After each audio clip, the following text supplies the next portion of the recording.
Hey guys, तो मैंगा के पिछले चैप्टर में हमने देखा था कि एक्सचेंज मीटिंग के बाद फाइची सीधा घर आया। डिनर के बाद फाइची ने बस एक ही लाइन बोली, मैं बाहर नहीं जाऊंगा मॉम, और चेंगजिंग को वहीं छोड़ के वो अपने रूम में चला गया। अगले दिन संडे था। सुबह उसने ट्यूशन्स ख़त्म किए और शाम को टाइम स्क्वायर के फास्ट फूड रेस्टोरेंट में अपनी पार्ट टाइम जॉब शिफ्ट संभाली। शाम में किसी ने पूरा रेस्टोरेंट बुक कर लिया था एक बर्थडे पार्टी के लिए। फाइची पिंक्स बलून से टॉय बना रहा था। तभी उसे येकिन की याद आई। जब येकिन फास्ट फूड रेस्टोरेंट के सामने आया, फाइची ने उसे चेज कर लिया। फाइची भी कंफ्यूज भी था कि ऐसा उसने क्यों किया। सीन शिफ्ट होता है स्कूल की गॉसिप तक, जहां येकिन के नाम की काफी गॉसिप हो रही थी। येकिन को लगा सब उसके बारे में सोच रहे हैं और उसने अपने ओवरथिंक की वजह से स्ट्रेस भी लिया। पर जब येकिन का टायर पंचर होता है तो वो गुस्सा हो जाता है और सोचता है कि ये सब चेंग फाइची की वजह से ही हो रहा है।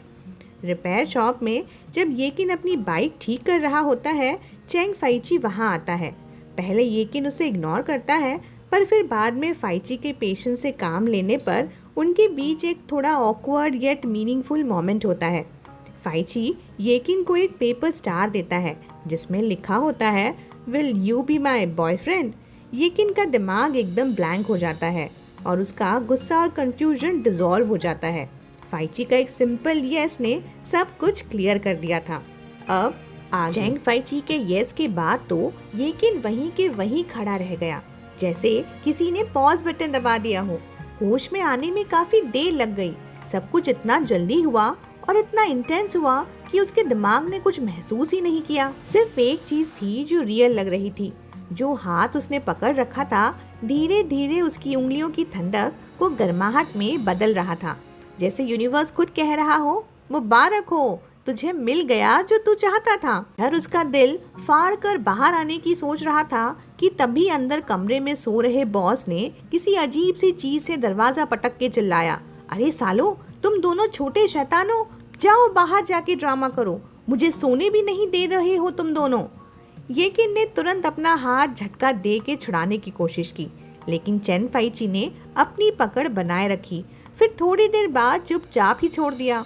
दोनों ने एक जैसे ही टाइमिंग में टर्न किया। एक ने टायर चिकना करना शुरू किया, दूसरे ने टायर की चमड़ी ग्राइंड करनी। बिना एक शब्द कहे, बिना किसी प्लान के, दोनों एक ही रिदम में काम कर रहे थे। हवा में अब बस उस चमड़ी घिसने की ही आवाज आ रही थी। येकिन की नजर चेंग फाइची के स्किलफुली काम कर रहे हाथों पे थी। थोड़ी देर बाद उसके चेहरे पे एक अजीब सी उसे गर्मी महसूस हुई। बिना वजह ब्लश कर गया था बंदा। उसने ऑकवर्डली नजर हटा ली, जमीन पे घूरने लगा, जैसे नीचे मिट्टी में ही फूल निकालने की कोशिश कर रहा हो। साइकिल का टायर जल्दी ही रिपेयर भी होने वाला था। येकिन ने एक पेन और पेपर निकाला, बॉस के लिए छोटा सा नोट लिखने लगा। एक लाइन लिखी, फिर पेन को कट कट करते सोचता रहा। काफी देर तक सोचता रहा। फिर पेन से चेंग फाइची की पीठ पर पोक करके बोला, जो तुम लेके गए थे उसके लिए भी लिख दूं क्या? चेंग फाइची शेल्फ के पास टूल्स अरेंज कर रहा था। थोड़ा सा पलटा, बस सॉफ्टली हाँ ही बोल दिया। थोड़ी देर बाद दोनों शॉप के बाहर निकलते हैं। अर्ली स्प्रिंग की रात थी और अभी भी हल्की ठंड थी। जैसे ही दोनों बाहर निकले, एक ठंडी हवा का झोंका सीधा येकिन को लगा। उसने अपनी नाक पिंच की, स्नीज कंट्रोल करने की पूरी कोशिश की, लेकिन आखिरकार एक लाउड चीख निकल ही गई। चेंग फाइची ने बिना कुछ बोले अपना कोट उतारा, येकिन के कंधों पर डाल दिया। वो स्ट्रीट लाइट के अपोजिट खड़ा था, तो उसके चेहरे की हल्की सी मुस्कान येकिन देख नहीं पाया। येकिन ने अपनी लाल नाक रब की और उससे पूछा, तुमने अपनी जैकेट मुझे दे दी तो क्या तुम्हें ठंड नहीं लगेगी? नंबर 6 मिडिल स्कूल के रूल्स के हिसाब से वेडनेसडे और फ्राइडे के अलावा स्कूल यूनिफॉर्म कंपलसरी था, और आज यूनिफॉर्म के बिना चेंग फाइची सिर्फ एक लॉन्ग स्लीव शर्ट पहने था, और उस मोमेंट में वो सच में कोल्ड तो लग रहा था। चेंग फाइची ने कैजुअली कहा, मुझे ठंड नहीं लग रही है, और येकिन ने सीधा आंख टेढ़ी करके बोला, कूल टूट बनने की कोशिश मत करो, समझे? कल कोल्ड हुआ ना तो मैं जिम्मेदार नहीं हूँ। ये कह के वो खुद अपना मुंह कॉलर के अंदर घुसा देता है, जैसे हुडी के अंदर छुप जाने से दुनिया की ठंड रुक जाएगी। आयरनी ये थी कि येकिन ही वो बंदा था जो ठंड में सिर्फ हाफ स्लीव्स पहन के घूमता था, बस थोड़ा स्टाइल दिखाने के लिए। और उससे ये हेल्थ कंसर्न वाली लाइन सुन के चेंग फाइची अंदर ही अंदर हंसा। थोड़ा सोच के बोला, फिर से टच करके देख लो। ये किन ने एक बार ब्लिंक किया, फिर एक और बार ब्लिंक किया और तब उसे याद आया कि वो हाथ पकड़ने वाले मोमेंट की बात कर रहा है। उसके चीक्स एकदम से लाल पड़ गए। रिटॉर्ट करने का भी मन तो था ही, तू ही था जिसने मेरा हाथ पकड़ा था, लेकिन ये बोलना तो और भी ऑकवर्ड लग रहा था। तो सीधा अपना स्कूल जैकेट का जिप उठाया और फुल निंजा बन गया। बस आँख ही दिख रही थी, दो गोल गोल आंखें एम्बैरेसमेंट से भरी हुई। जैसे ही सोसाइटी के गेट के अंदर घुसा, ये किन ने रिलक्टेंटली चेंग फाइची का कोट उतारा, पर चेंग ने तुरंत साइकिल पार्क करके उसका हाथ ही रोक लिया। पहने रहो, तुम्हारा शर्ट अभी भी गीला है, अगर हवा लग गई तो सीधा बुखार ही हो जाएगा। कोट वापस पहनते ही ये किन ने नोटिस किया, ये तो ऑलरेडी वार्म था और अब तो वो और भी ज्यादा रिलक्टेंट फील कर रहा था उसे उतारने के लिए। थोड़ा शेमलेसली रुक गया, फिर थोड़ा सा नाक स्निफ किया और ऑकवर्ड हेसिटेशन के साथ बोला, तो तुम्हारा क्या, कल तो थर्सडे है। चेंग फाइची ने बिल्कुल काम टोन में बोला, घर पर एक और सेट पड़ा है और तुम कल ज्यादा कपड़े पहन लेना, और हाँ, स्कूल यूनिफॉर्म वापस दे देना। येकिन का दिमाग फिर से हैंग हो गया। मैं ज्यादा पहन लेना पे रिएक्ट करूं या फिर यूनिफॉर्म वापस दे देना पे? दोनों लाइंस में कुछ ऐसा था जो उसके दिल को थोड़ा उल्टा सीधा कर रहा था। वो फीलिंग एकदम अनफेमिलियर थी, ना दर्द जैसी ना कंफर्ट जैसी, बस कुछ अजीब सी, लेकिन स्ट्रेंजली अच्छी भी लग रही थी। घर लौटते ही येकिन ने तुरंत अपनी स्कूल यूनिफॉर्म की पॉकेट से वो मुरझाया हुआ नोट निकाला, उसको 2-3 बार अनफोल्ड करके सीधा किया, फिर इतना इंटेंसली चेक किया जैसे उसे यकीन ही नहीं हो रहा हो। फिर खुद ही शर्मा भी गया, लेकिन इतना भी काफी नहीं था। नोट को साइड में रखा, सीधा बेड पे जंप मारा, फोन उठाया और एकदम सीरियस टोन में एक मैसेज भेज दिया चेंग फाइची को, और सिर्फ 2 मिनट के अंदर रिप्लाई भी आ गया। सेम वही वर्ड्स जो उसने लिखे थे, गुड नाइट। येकिन ने अपना गर्म होता चेहरा पिंच किया। अब समझ आया कि पहले तो उसका हाथ पकड़ने पे मुझे सिर्फ वार्मथ ही फील होती थी, लेकिन आज टच करते ही इतनी एम्बैरेसमेंट क्यों हुई। अब सब क्लियर हो गया। पर उस मोमेंट के बाद जब से चेंग फाइची ने बोला था यस, बस उसी वक्त से सब कुछ बदल गया था। क्या प्यार में होना ऐसा ही होता है? फिर सीन शिफ्ट होता है अगले दिन स्कूल में। येकिन का दिमाग अभी भी फ्लैशबैक फेस में ही था। डैम, उसने हाँ बोल दिया, seriously. Next morning reading class चल रही थी। सब स्टूडेंट्स अपनी किताबों में घुसे हुए थे। तभी एक आवाज ने पूरे क्लासरूम की शांति चीर दी। क्या बोला बे? उसने एग्री कर लिया? जाओ फेंग फुल वॉल्यूम में अनाउंस करता हुआ बोला। फ्रंट रो के स्टूडेंट्स ने तुरंत अपना सर घुमा दिया। जाओ फेंग का चेहरा एकदम स्टिफ हो गया। हल्की सी हॉरर एक्सप्रेशन के साथ मुंह पे हाथ रखा, फिर नेक को टॉर्टोइज मोल्ड में ले जाते हुए इंग्लिश बुक के पीछे छिप गया। फिर धीरे से विस्पर करता हुआ बोला, वाह वाह, सच में क्या वो गे है क्या? एक हैवी साय के बाद बंदा अपने सेंसेस में वापस आया। फिर एकदम से एनर्जाइज होके फोन निकाला और ग्रुप चैट में ब्रेकिंग न्यूज ड्रॉप कर दी। उसने लिखा, ब्रदर किंग इज ऑसम, उसने टॉप स्टूडेंट को भी हरा दिया। जाओ इफेंग बोला, सच में? जाओ वे लिखता है, कॉन्ग्रेचुलेशंस। इस पर जाओ फेंग जवाब देता है, हाय, मुझे ऐसा क्यों लग रहा है जैसे अपनी बेटी को विदाई कर रहा हूँ। इसके जवाब में लियू फैंग ने कुछ इस तरह दिया, अरे ये तो क्लियरली घर जमाई ढूंढ रहा था ना। जवाब में सब हंस पड़ते हैं। येकिन ने जब ये फुल तमाशा ग्रुप चैट में देखा तो उसका खून लिटरली उबल गया। फेस रेड, नोज फ्लेयरिंग हो गई। 1 सेकंड में टाइपिंग बॉक्स खुला और फुल वार्निंग ड्रॉप हो गई। लियू यांग फैंग, तो रुक बेटा, तेरे लिए तो मैं आ रहा हूँ। और ऐसे ही ग्रुप चैट में मस्ती होती रही। येकिन ने बिना वार्निंग दिए नीचे टेबल के अंदर से 2-4 लात मारी जाओ फेंग को। जाओ फेंग बेचारा बचने की कोशिश करता रहा, लेकिन मोस्टली फेल ही होता गया। अरे छोड़ ना भाई, वो चीख पड़ा, पूरा डेस्क भी हिल गया। लाओ फेंग ने पीछे मुड़ के देखा, कंफ्यूज एक्सप्रेशन के साथ पूछा, क्या हुआ? जाओ फेंग ने दांत दिखाते हुए कहा, मैं बहुत खुश हूँ, पागल हो गया हूँ।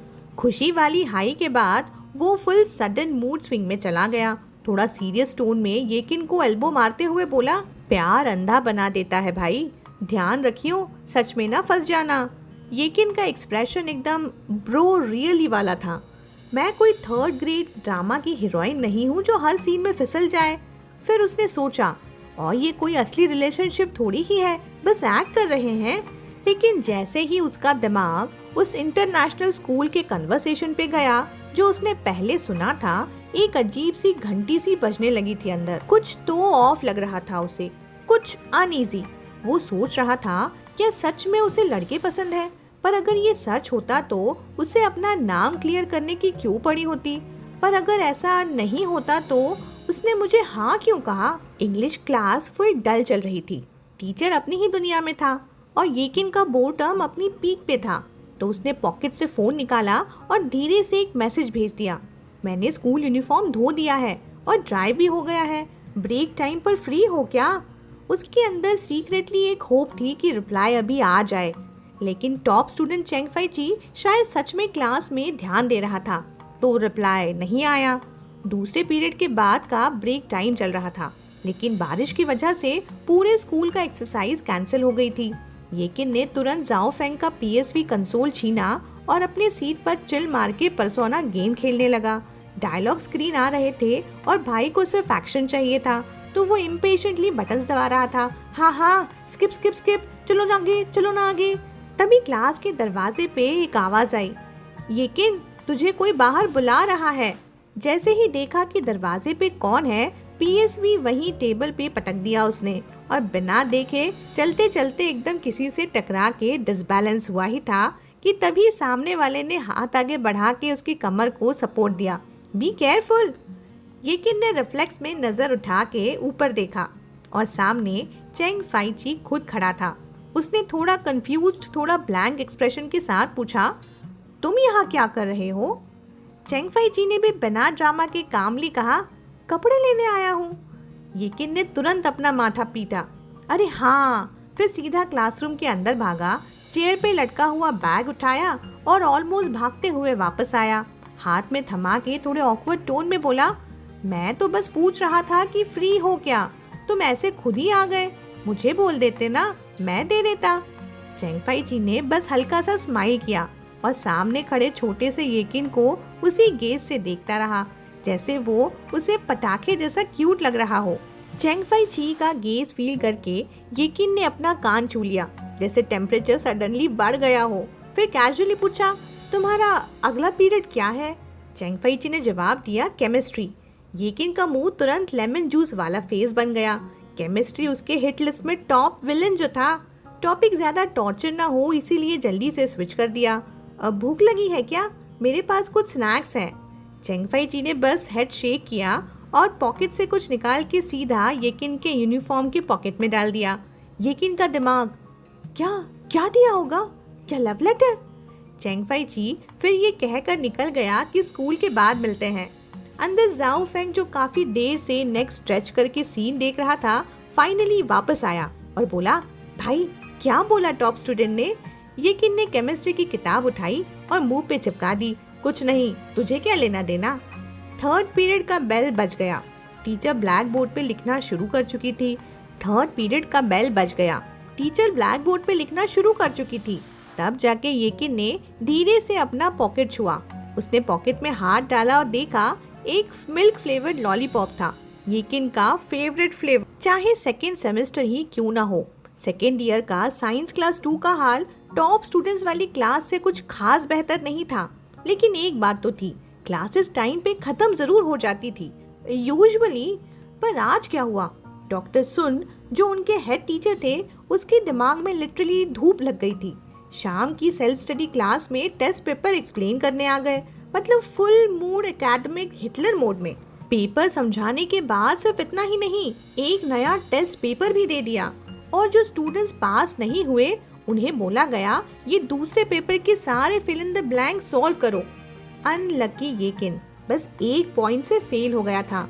लास्ट के 10 मिनट बचे थे तो उसने टीचर की आंखों के सामने से नजर चुरा के डेस्क के नीचे मोबाइल निकाला।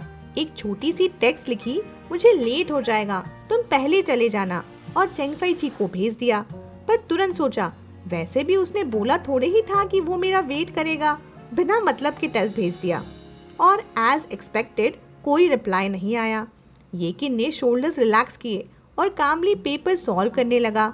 जाओ फेंग ने पूछा, तुम तो इतना धीरे धीरे लिख रहे हो, क्या तुम्हें टॉप स्टूडेंट के साथ घर नहीं जाना है? इस पर येकिन, मैंने उसे टेक्स्ट कर दिया है, नहीं तो पता नहीं कब तक वो वेट करता रहेगा। जैसे ही क्लास खत्म हुई, जाओ फेंग तो मिलिट्री का स्पाई ही बन गया। तुम और वो एकेडमिक बुली कितने स्टेज आगे बढ़ गए हो? येकिन ने एक लॉलीपॉप मुंह में डाली हुई थी तो थोड़ा मफिल सा जवाब आया, कौन सा स्टेप? जाओ फेंग ने कभी खुद रिलेशनशिप में तो था नहीं, तो उसकी थियोरेटिकल पढ़ाई स्ट्रॉन्ग थी, तो उसी बूते पर उसने एक सीक्वेंस गिना दिया, डेटिंग, होल्डिंग हैंड्स, किसिंग, फिर वो। येकिन ने तो हाथ की किताब ही उसके मुंह पे दे मारी। Shut up! सामने ही वाली सीट में इंग्लिश का टेक्स्ट रिसाइट करते हुए लाओ इफेंग का तो शोल्डर ही हिल गया। धीरे से घूम के देखा और तुरंत मुंह बंद कर लिया। शॉक प्लस कंफ्यूजन का कॉम्बो। जाओ फेंग ने उसके शोल्डर पर हाथ रख के बोला, अरे युआन युआन, तुम टेंशन मत ले, मैं तेरे बारे में नहीं बोल रहा था। लाओ इफेंग ने वापस घूमते ही ट्रामा से रिकवर करने की कोशिश की, फिर बोला, ठीक है फिर मैं पहले निकलता हूँ, कल मिलते हैं। तभी येकिन को कुछ स्ट्राइक हुआ और उसने कंफ्यूजन से पूछा, युआन युआन? जाओ फेंग ने लिखते लिखते ही सर उठाया और ग्रिन किया, हाँ, ये मैंने स्क्वाड लीडर का निकनेम रखा है। येकिन ने पूछा, पर युआन युआन क्यों? उसका नाम तो लाओ इफेंग है ना? जाओ फेंग ने कैजुअली स्क्रैच किया, अब फैंग फैंग चलेगा क्या? येकिन के हाथ पैर ही ठंडे हो गए, नाम सुन के गूब्स बम्स आ गए। रात के 10 बज चुके थे। येकिन ने अपना टेक्स्ट पेपर पोडियम पे रखा, क्लासरूम लॉक किया और बाहर निकल गया। पीछे वाले गेट तक आते आते तो कंटिन्यूसली यौन करे ही जा रहा था। नींद इतनी आ रही थी कि सोचा बाइक छोड़ देता हूँ स्कूल में, सीधा टैक्सी ही ले लेता हूँ। बस 2 कदम आगे बढ़ा ही था कि देखा क्लास 2 के पार्किंग लॉट के स्ट्रीट लाइट के नीचे एक आदमी खड़ा था। चैंग फाइची बुक बंद की और बोला, चलो चलते हैं। जब रोड के कॉर्नर पे पहुंचे तो येकिन को अचानक याद आया, तुम काम पे नहीं गए आज? चैंग फाइची ने कहा, आज नहीं गया, अगले हफ्ते कंपटीशन है। येकिन के दिमाग में टॉपर वर्ल्ड का स्ट्रक्चर ही ब्लर था। यहाँ उसे अपना कोर्स समझ नहीं आता, कंपटीशन क्या ही समझेगा।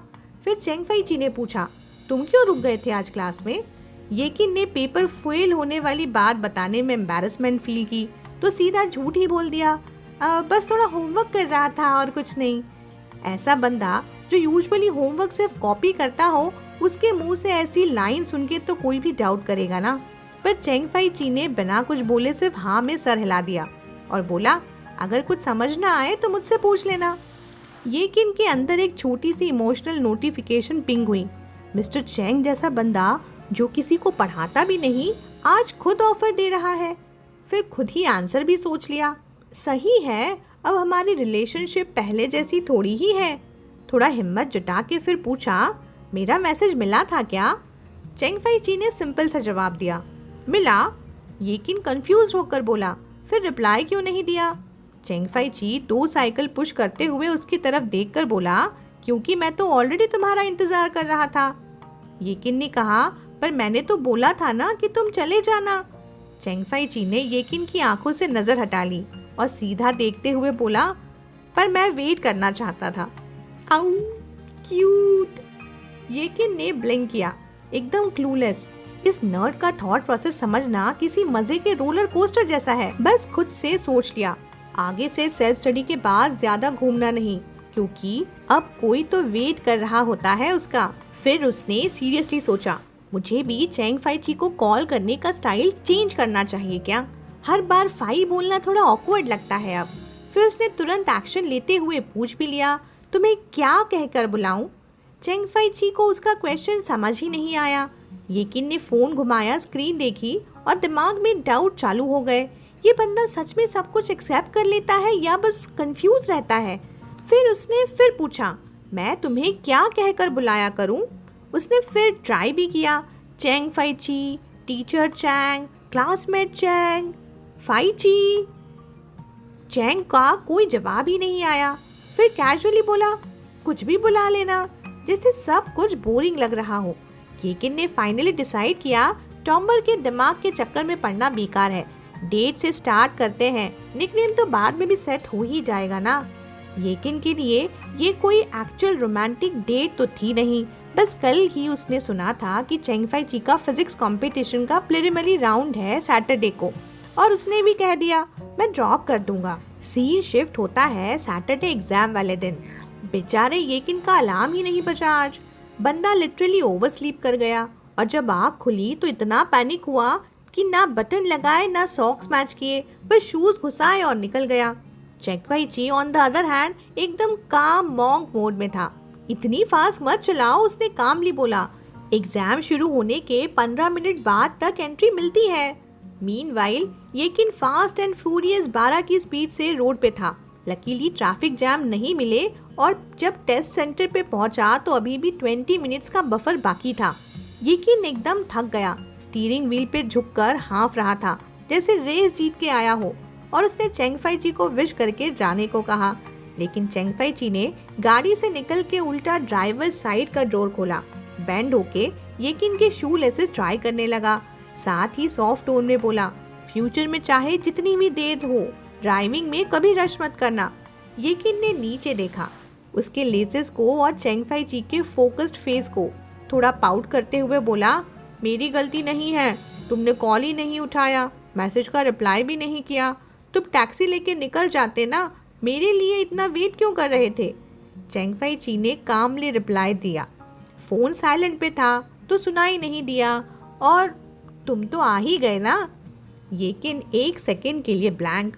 लॉजिक तो है, पर लॉजिक में इमोशन नहीं। फिर भी छोटी मुंह बड़ी बात करता गया। वैसे तुम्हें मेरे मैसेजेस इग्नोर करने की आदत पड़ गई है। Bad habit, very bad. अभी भी अंदर से थोड़ा हर्ट फील कर रहा था अनरिप्लाइड मैसेजेस का दर्द छिपाते हुए। चेंग फाई ची ने उसका पफ्ड फेस देखा, चीक्स फूले हुए, आंखों में स्लाइट ड्रामा। स्माइल रोक नहीं पाया, बोला ओके बैड हैबिट है, चेंज कर दूंगा। एग्जाम हॉल तक ड्रॉप करने के बाद येकिन ने कार की सीट फुल पीछे गिरा दी, लंबा होके मोबाइल निकाला, स्क्रोलिंग मोड ऑन, गेम खेला, न्यूज़ देखी, फिर कैजुअली टाइम देखा। अभी भी एग्जाम स्टार्ट होने में 10 मिनट बचे हैं। बस तभी चेंग फाई ची के एक बैड हैबिट चेंज कर दूंगा वाला प्रॉमिस याद आया। येकिन ने फुल एनर्जी से एक मैसेज ड्राफ्ट किया, एग्जाम के बाद फ्री हो, मूवी चले साथ में। इस बार फॉर्मल था, रियल वाला फर्स्ट डेट इनवाइट। मैसेज भेज दिया और फ़ोन लेके सीधा स्क्रीन पे स्टेयर करने लगा और गिनना शुरू किया, 1 2 3 4, और जब 30 तक पहुंचा उसका स्क्रीन बिंग हुआ। चेंग फाई ची का मैसेज था, ओके